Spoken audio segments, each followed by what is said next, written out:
Je m'appelle Delphine Lévy-Bencheton et je suis docteure en neurosciences au Centre de recherche en neurosciences de Lyon et je travaille actuellement en tant que post-doctorante au laboratoire Impact.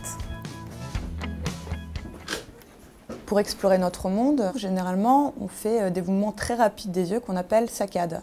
Donc, quand on regarde la télé, quand on va lire un livre, qu'on va conduire, tout simplement, on l'explore littéralement par ces mouvements très rapides. Et pourtant, on a l'impression quand même que notre monde visuel, le monde qu'on explore, est relativement fluide et stable.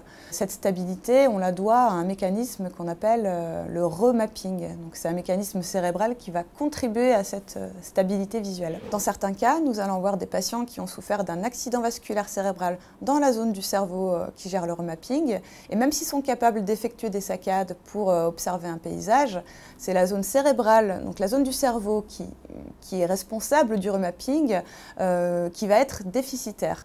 Le problème, c'est qu'aujourd'hui, on ne sait pas diagnostiquer ni rééduquer ces patients-là parce que, justement, il nous manque des connaissances sur ce déficit de remapping. On ne sait même pas où se trouve la zone du cerveau qui gère le remapping. Donc, mon projet à moi est avant tout d'étudier différentes zones du cerveau pour savoir laquelle d'entre elles est impliquée dans ce mécanisme crucial qu'est le remapping. Bonjour, comment allez-vous? Ça va et vous? Suivez-moi.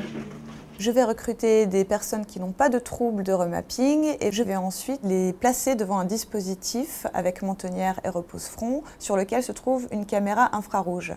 Cette caméra infrarouge va ensuite enregistrer chaque mouvement des yeux pendant qu'ils effectuent une tâche.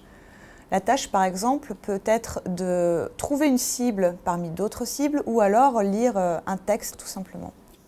La deuxième étape est de stimuler une zone du cerveau grâce à des ondes magnétiques pour créer un trouble dans la zone du cerveau qui est potentiellement impliquée dans le remapping.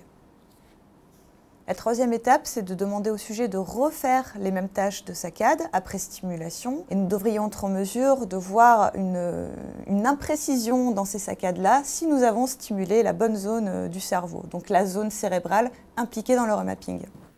Je vais pouvoir vous libérer maintenant. Merci beaucoup. Merci, et à bientôt. Au revoir.